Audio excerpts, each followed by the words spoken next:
14h50. Merci d'être avec nous dans le Grand Journal sur Radio J. Nous sommes en ligne, je crois, avec le rabbin Bruno, le grand rabbin Bruno Fison. Bonjour, monsieur le grand rabbin.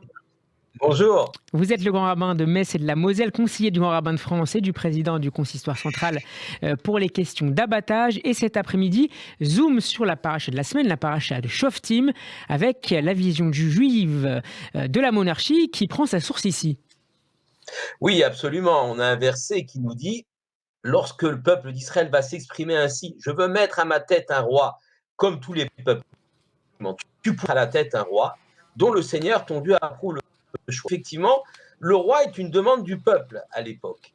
Et puis ce roi, il doit être cadré. Il doit venir du milieu des frères d'Israël.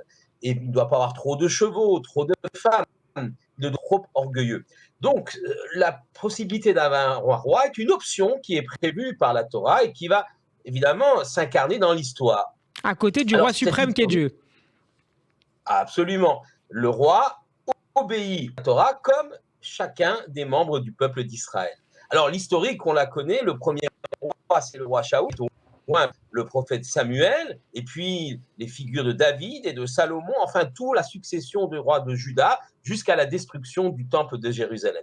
Et puis après, on aurait une dynastie d'usurpateurs, les Asmonéens, les descendants de Juda Maccabi, qui n'étaient pas de la tribu de David, qui ne pouvaient pas prétendre à la royauté, qui ont pris le pouvoir, et ça s'est très mal terminé. Et enfin, la dernière dynastie que nous avons en Israël, c'est celle du roi Hérode, qui lui était fils de converti, et là aussi, ça s'est très mal terminé.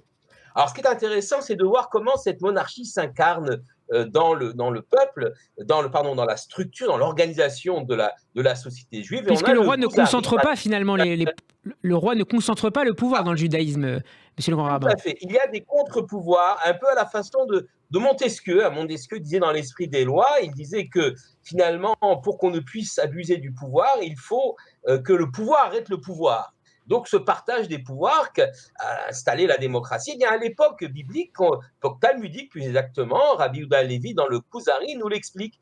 Il nous dit qu'à côté de la monarchie, à côté du roi, il y avait le Sanhédrin, l'Assemblée finalement, une assemblée législative, mais aussi de pouvoir judiciaire suprême, de 71 membres, et qui a perduré d'ailleurs jusqu'à la destruction du temple de Jérusalem par les Romains. On est à l'époque du deuxième temple de Jérusalem. On a donc une séparation du pouvoir entre le roi, qui est l'exécutif, et puis le Sanhédrin, qui est le pouvoir législatif. Et il y a un troisième contre-pouvoir, qui est celui du prophète.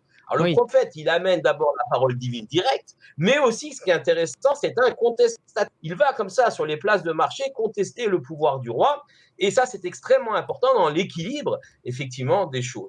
Finalement, le pouvoir monarchique tel que le veut la Torah n'est pas si mauvais que cela. Alors, je ne suis pas un monarchiste convaincu, c'est pas ça que je veux dire, mais ça peut être une forme intelligente, finalement, d'utilité pour le peuple d'Israël qui en a peut-être bien besoin aujourd'hui, eu égard à la campagne électorale qui s'annonce. Je rebondis un peu sur les propos. Et vous faites bien. Donc, qui s'annonce dans les mois qui viennent. Merci beaucoup, monsieur le rabbin Bruno Fison. On peut vous réécouter sur notre site radioj.fr. Shabbat shalom à vous et à la semaine prochaine. Shabbat shalom. À suivre Israël. Radio J. 14h, 15h. Le Grand Journal, Steve Nadjar.